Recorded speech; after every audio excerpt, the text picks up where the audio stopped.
Bien, buenos días a todas y a todos. Voy a llamar lista y según vaya dando su nombre, van siendo presentes.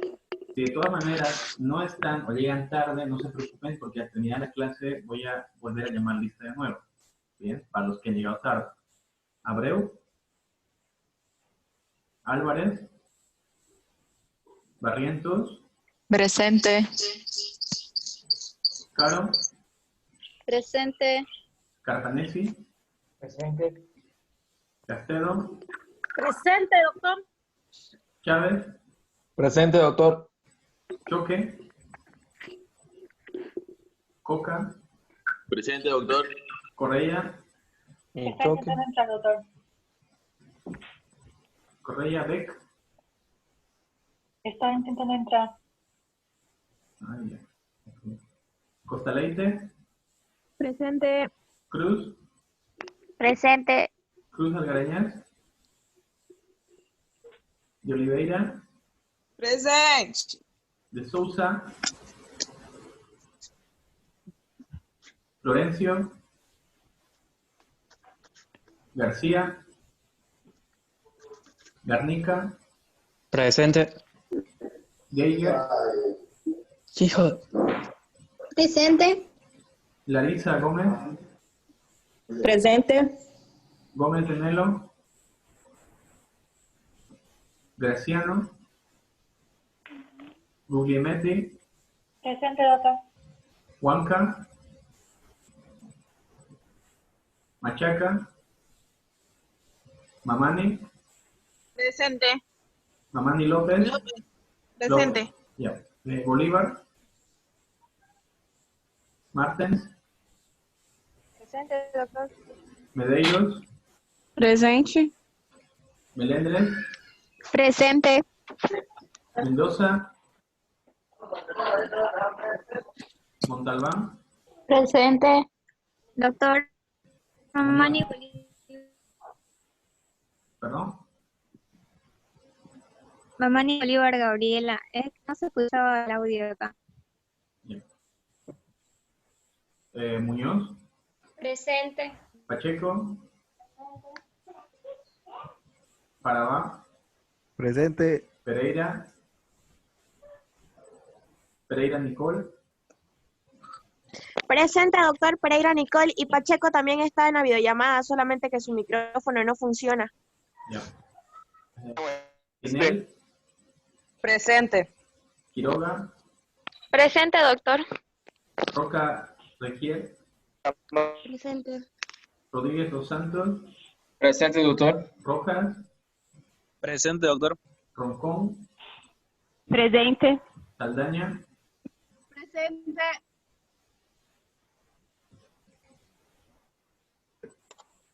Machaca, a ver, Machaca. Ahí, bien. Suárez, Vaca, Se le cortó el internet, doctor, y está entrando. Presente, doctor. Aquí estoy. Presente. ya. Roncón. Vaca, Matiz, Se le Doctor, cortó el presente. internet. Presente. Ahí está, ahí está. ya, ahí Estoy está. aquí presente. Sí, ya te vi. Vaca, Guagama, Presente. Velarde, Presente. Vieira, Presente. Villarroel, Villavicencio Presente. y Yumani. Presente. Bien. Doctor, Sí, falto yo. ¿quién es yo? Elvis Choque. Doctor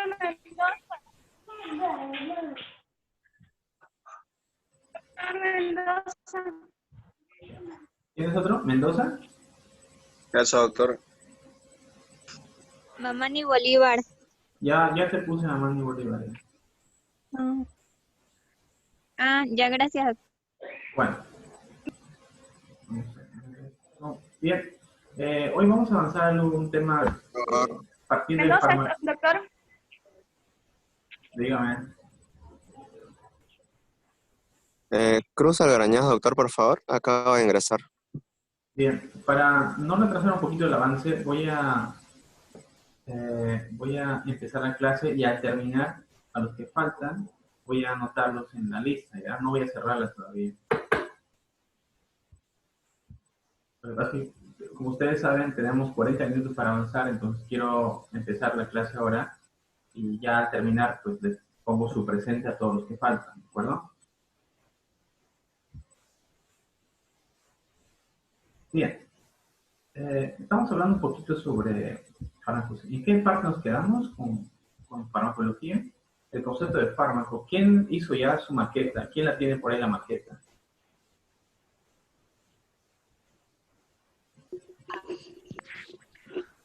Duncan. Diana. Pacheco. Bueno, les voy a encargar un favor, ¿ya? Si tienen la maqueta cerca, ahora durante la mañana tomen una foto y me la mandan por WhatsApp. No es por revisar ni nada, solamente me da curiosidad, quiero ver cómo les ha quedado su maqueta. ¿Ya? Si la tienen a mano, no es obligatorio, quiero ver cómo está. ¿Ya? Israel. Bueno, lo siguiente. ¿Qué diferencia vamos a encontrar, por ejemplo, a un paciente que toma todos los días paracetamol, 500 miligramos, un comprimido? ¿Qué pasa si este paciente, por ejemplo, lo internamos? Este paciente, por ejemplo, tendrá diarrea. ¿Habrá una diferencia en su metabolismo del fármaco a la hora que está con diarrea y está internado? ¿O va a ser igual el fármaco, le va a hacer efecto?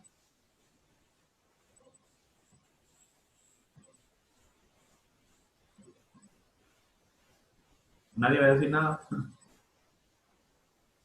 ¿Se me escucha bien, no? Sí, se escucha, doctor. Bueno, pues lo voy a preguntar otra vez. Tengo un paciente que todos los días toma paracetamol. Está tomando paracetamol porque tiene fiebre. Bien, este paciente lo tenemos que internar porque su cuadro se ha complicado. Al complicarse su cuadro, este paciente ya no va a ser capaz de tomar paracetamol. O sea, sí va a tomar, pero va a estar internado y además está con diarrea mi paciente. Ahora, mi pregunta es esta. ¿El hecho mismo de que esté internado y esté con diarrea va a afectar en algo el efecto del paracetamol? ¿O va a ser igual? Creo que no. Creo que no se afecta nada.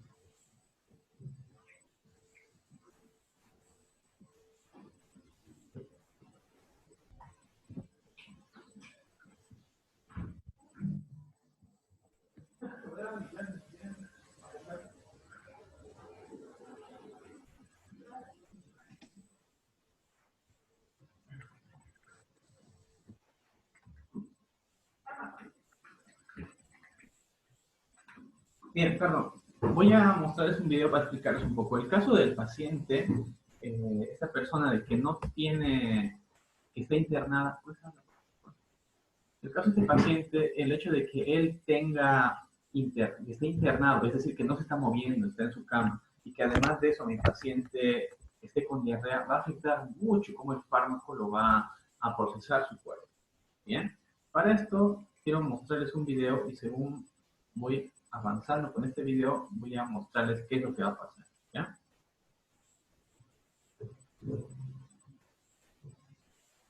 ¿Puede ver el video? ¿Se ve? Sí, doctor. Sí, doctor.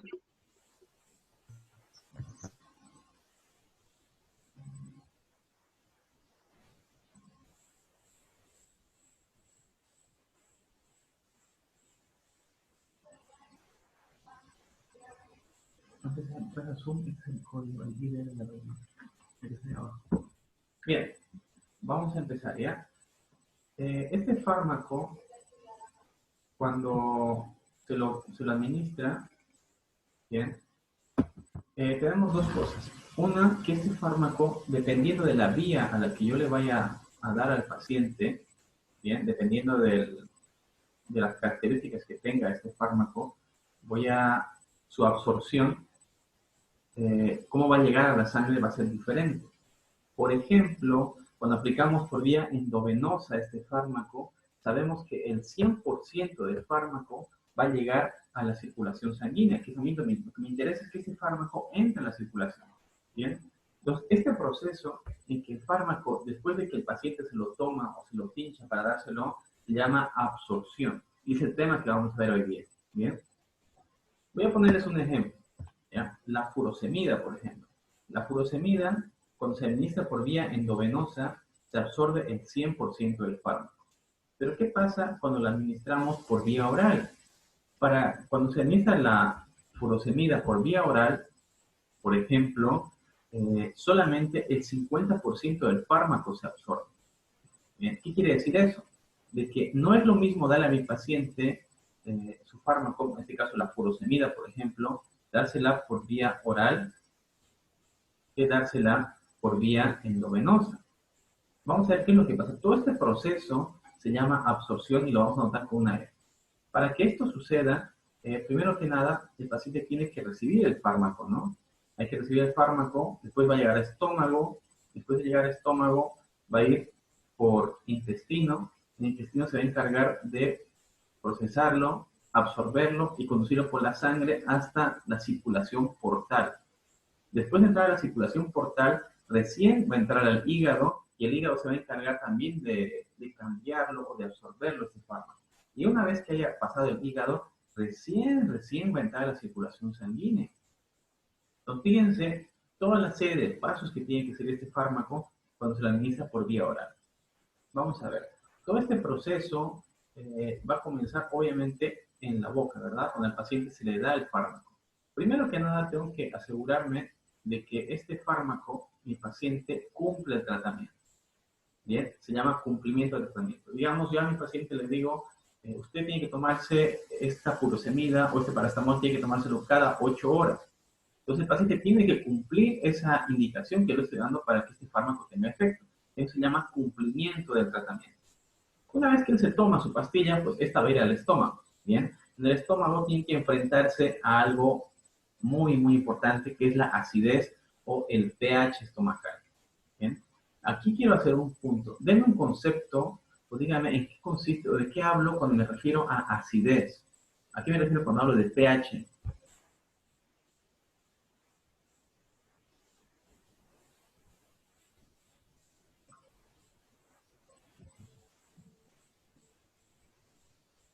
¿Qué quiere decir pH o a qué me refiero cuando hablo de acidez? pH potencial hidrogeniónico.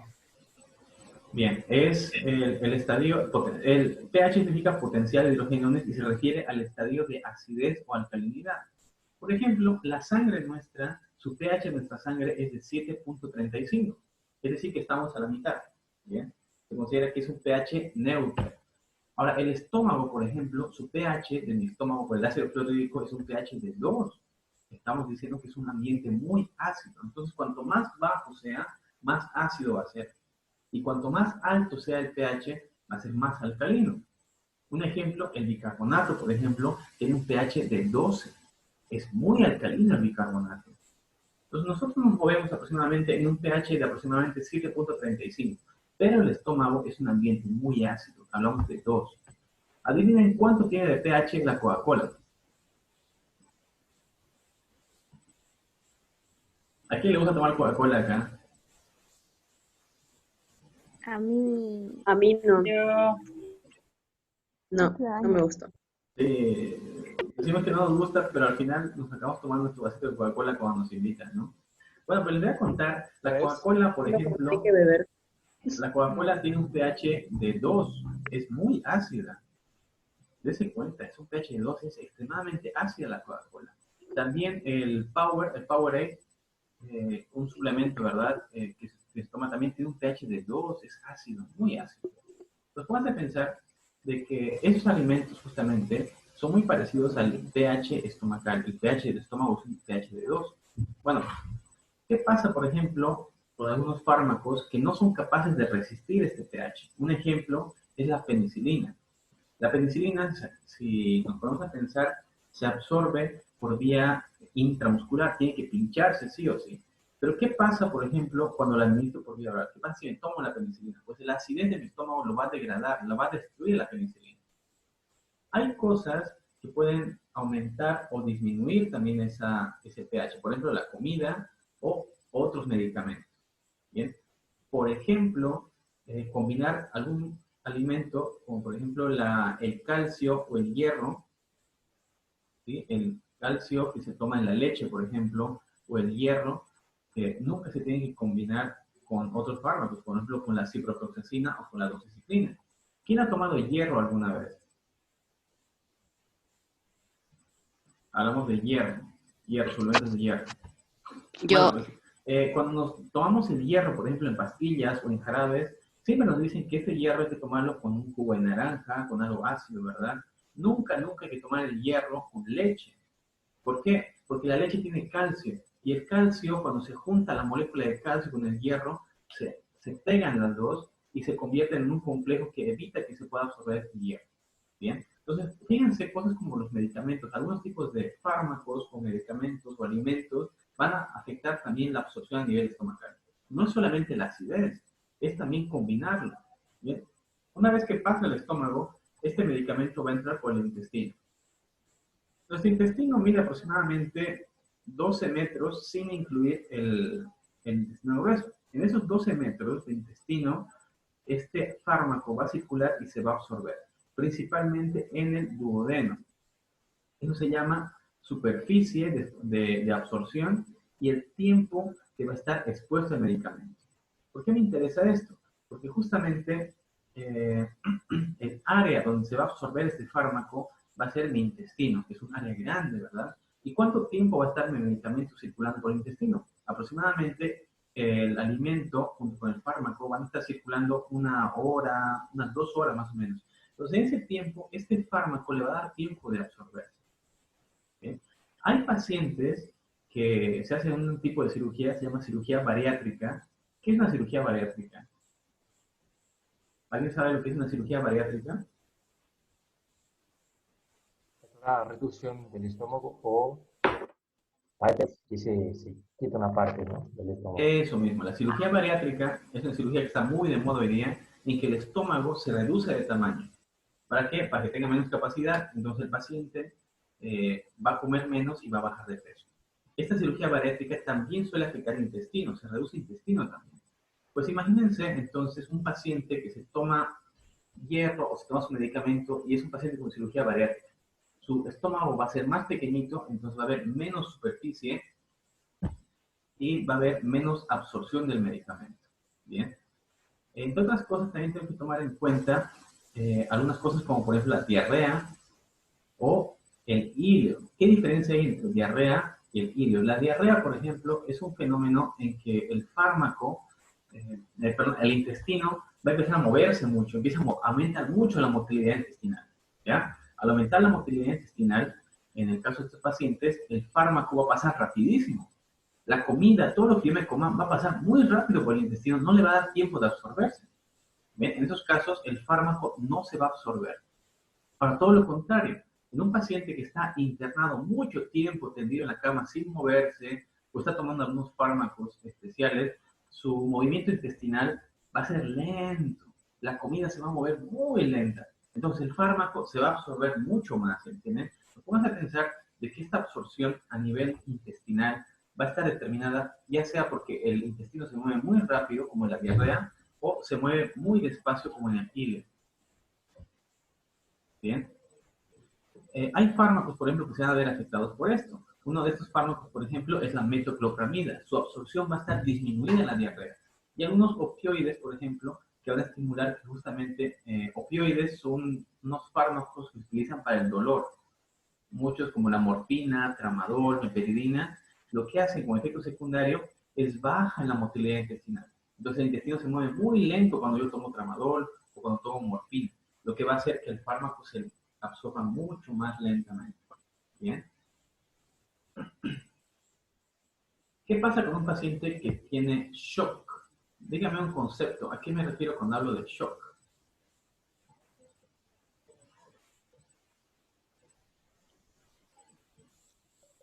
Colapso, doctor, o mal funcionamiento de los sistemas. ¿Ya? El shock es un estadio en que nada está funcionando bien. Bien, en el caso del paciente con shock, por ejemplo, la enfermedad tan grave que tiene, hablamos de, por ejemplo, del COVID-19, del coronavirus, afecta mucho a pulmones. Bien, al afectar mucho los pulmones, lo que hace es mi cuerpo es enviar sangre a los lugares donde más necesito. Bien, la infección es tan, pero tan grande que mi cuerpo empieza a mandar sangre solamente a los lugares importantes. ¿Cuáles son los lugares más importantes? Cerebro, corazón, bien. Entonces, incluso deja de mandar sangre a los miembros distales, deja de mandar sangre al riñón y deja de mandar sangre al intestino también, porque el paciente enfermo deja de funcionar muchas cosas para darle funcionamiento solamente a las partes vitales. En este caso, de estos pacientes, por ejemplo, con shock, su intestino no se va a mover bien, pero porque no está llegando sangre. Entonces, la absorción también se va a ver disminuida. Bien. Entonces, el flujo sanguíneo es otro factor determinante en la absorción. Otra cosa que tenemos que tomar en cuenta es si este medicamento será liposoluble o poco liposoluble. ¿Qué quiere decir? Que se va a absorber en el tejido graso o no. Bien. Todas estas características, la exposición, la superficie, junto con el pH, van a determinar justamente que este fármaco sea capaz de absorberse o no sea capaz de absorberse eficazmente en el intestino. Ahora, muchos de estos fármacos, por ejemplo la aspirina, el paracetamol, los antibióticos también, están cargados con iones. Un ion es una carga eléctrica. Bien, los medicamentos que están poco cargados de iones fácilmente van a atravesar la barrera celular. Bien, esos son medicamentos con poca o con baja ionización. En cambio, si el fármaco es muy ionizado, pues no va a atravesar la barrera celular. Hace rato hemos hablado un poquito sobre el pH, ¿verdad? La acidez y un poquito también hemos hablado sobre la alcalinidad. Pues la mayor parte de estos fármacos, buena parte de estos fármacos, son ácidos débiles y bases débiles. ¿A qué me refiero con que son ácidos o bases débiles? Bueno, pues que otra vez entra con el ejemplo de la aspirina o ácido acetilsalicílico. En el caso, por ejemplo, de la aspirina, es un fármaco que es una base débil, es decir, que es bastante alcalina la aspirina. ¿Qué pasa cuando yo me tomo una aspirina y entra al estómago? Y mi estómago está vacío. Mi estómago que está vacío, que no he comido nada, ¿estará muy ácido o poco ácido? Ácido. Muy ácido. Va a estar muy ácido, ¿verdad? ¿Y qué pasa si yo estoy con mi estómago muy ácido porque no he comido nada y me tomo una aspirina? ¿Será que mi estómago va a absorber la aspirina?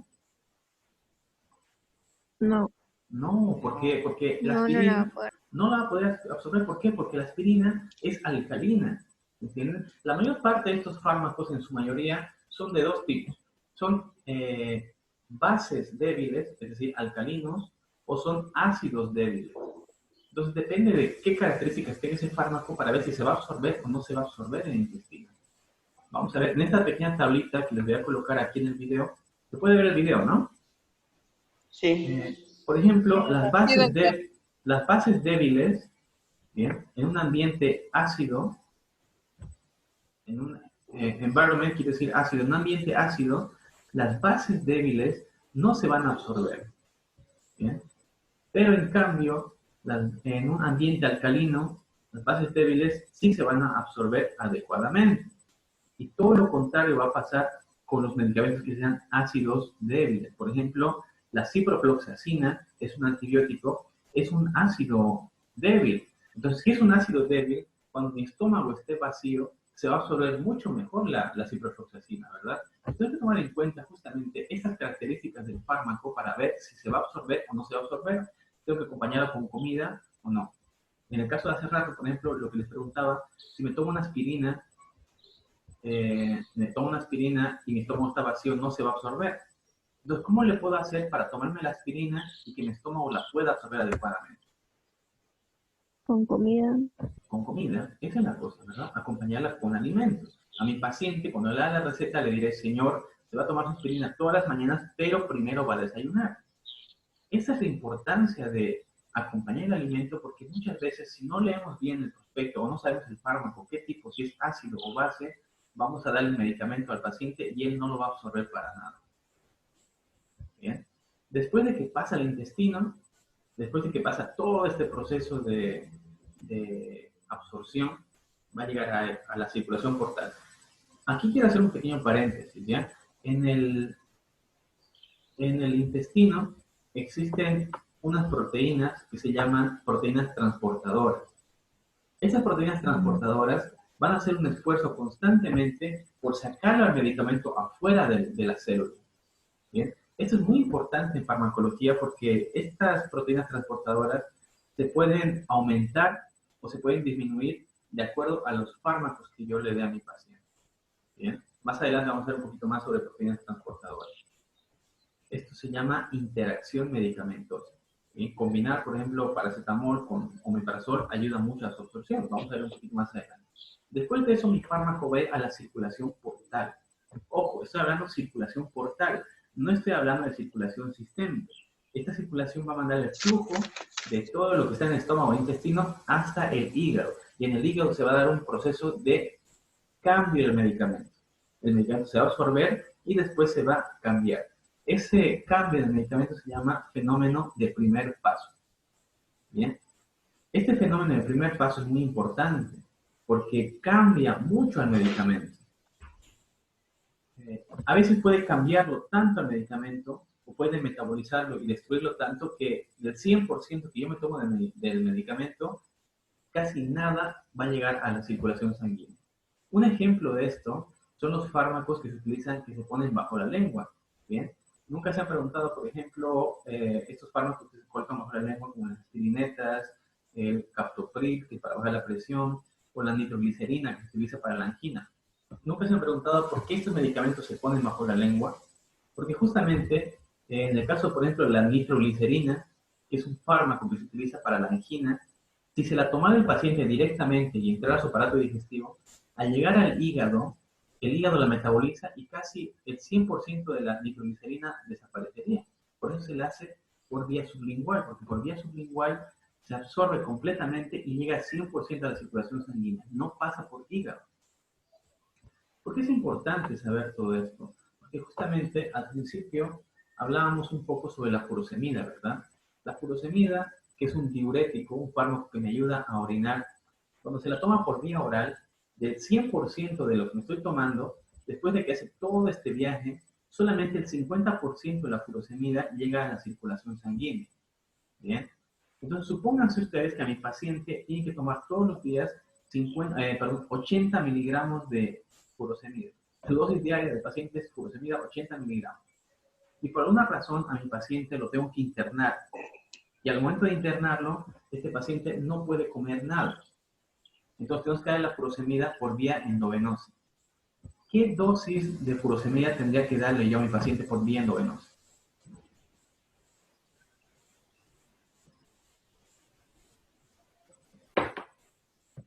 Si por vía oral recibe 80 miligramos y a la circulación solamente llega a la mitad, que serían 40 miligramos, entonces al paciente cuando le quiero dar por vía endovenosa la furosemida, ¿cuánto de dosis tendría que darle? 20 mg. 20 miligramos. ¿Alguien quiere decir otra cosa más? Un poquito más, ¿no? 40. 40. Ah, esa es la cosa. 60, ¿quién nada más? 40 miligramos. Ahora, la pregunta es, ¿por qué tengo que darle por vía endovenosa? ¿Por qué lo tengo que pinchar y darle 40 miligramos a mi paciente? Porque va a llegar el 100%. Porque absorbe más. Eso mismo. 100%. Si mi paciente por vía oral está recibiendo 80 miligramos y sabemos que por vía oral solamente llega a la mitad, es decir, que lo que realmente le está llegando a la circulación son 40 miligramos. Si le doy por vía endovenosa y le doy la dosis normal de 80 miligramos, el 100% del fármaco va a entrar en la sangre. Es decir, que voy a darle una dosis de 80, le voy a dar el doble de dosis. Entonces tengo que acomodar esto. Bien, eso se llama cumplimiento del tratamiento. Y hay que tener mucho cuidado con la dosis que le vamos a dar a nuestro paciente, tanto por vía oral como por vía endovenosa, porque corremos el riesgo de darle una dosis muy alta o darle una dosis muy baja que no cumple el efecto terapéutico que yo quiero darle. Bien. Esto es de manera muy, muy resumida lo que es la absorción del medicamento. Bien. ¿Alguien tiene una pregunta?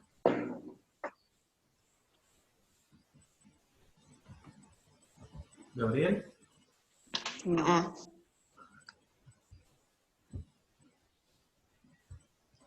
Bien, lo que me interesa más que todo es la parte de absorción. ¿Se han dado cuenta de que cuando yo me tomo algo por vía oral, hace un viaje largo, es un viaje largo que hace por intestino, por estómago, por hígado, y luego recién llega a la circulación? ¿Cuánto tiempo tarda esto más o menos? Pues tardará una media hora, hasta 3 horas aproximadamente. ¿Cuál es el lugar donde se va a dar la mayor parte de absorción del medicamento? Va a ser en intestino. Bien, principalmente en esa pequeña porción del duodeno que estamos hablando ahora mismo. Si en un examen, por ejemplo, les pregunto, ¿qué factores van a disminuir la absorción de un medicamento a nivel intestinal? ¿Qué me respondería?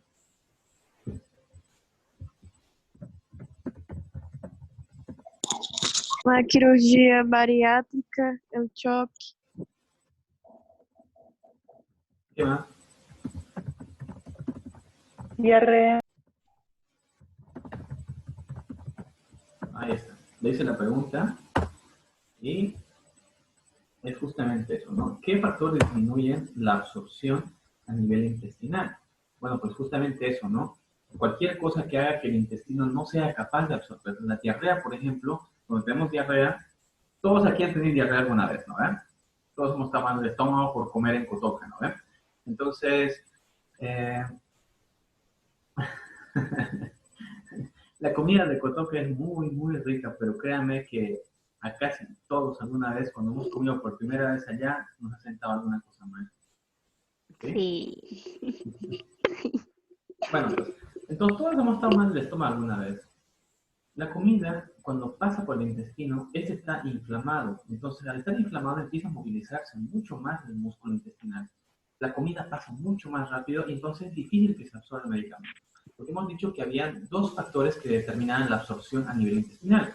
Uno, la superficie donde se va a absorber, y dos, el tiempo que esté expuesto el medicamento al intestino.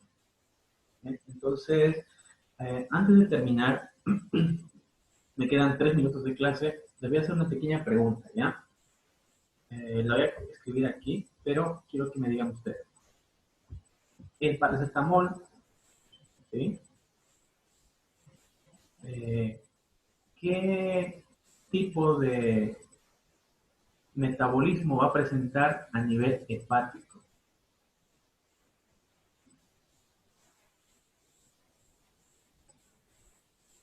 Sí, me están diciendo que es hepatotóxico, bien.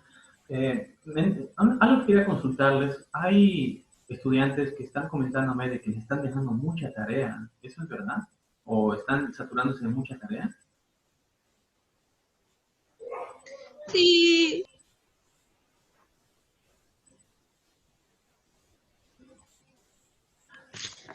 A mí solo una amiga, pero es de otra carrera. La están inundando en tareas. Ah, ya. Bueno, vamos a hablar de eso un poquito, ¿ya? En general, lo que quiero es más que dejar tarea, es que lean. Lo que me interesa más que todo es que lean. Me da igual si hacen un resumen o si hacen un esquema y todo. Lo que yo quiero es que, primero que nada, lean los casos clínicos que les voy a presentar principalmente. En este caso, lo que quiero consultarles es, sabemos bien de que el paracetamol es muy tóxico a nivel hepático. Lo que ustedes van a averiguar, y no quiero que me hagan resumen ni nada, sino en la próxima clase que vamos a tener a las 11:30 me lo van a contar, es por qué se considera que el paracetamol es tan hepatotóxico. Bien, ¿por qué? O sea, sabemos que, pero necesitamos saberlo a nivel molecular. ¿Qué es lo que pasa cuando me tomo el paracetamol y llega a mi hígado? ¿Qué es lo que está sucediendo ahí adentro que lo convierte en tóxico a nivel hepático? Bien, esa va a ser la pregunta que les voy a hacer y en la siguiente clase vamos a hablar sobre eso. Bien, nuestra próxima clase es a las 11:30, ¿verdad? Sí. Bueno, para hacerlo un poquito más interesante y aprovechando que estoy en mi trabajo todavía, voy a hablarles un poco, voy a dar una conferencia pequeña sobre coronavirus, una actualización sobre la patología de coronavirus. Bien, entonces están invitados para que vengan, no se me escapen, y vamos a hablar un poco más sobre la actualización que hay a día de hoy, ¿ya? Ya, doctor. Está bien, doctor. Bueno, tómese un café, lo tengo más un ratito, ¿ya? Ya, doctor. Ya, doctor, hasta luego. Hasta luego, doctor. Hasta luego.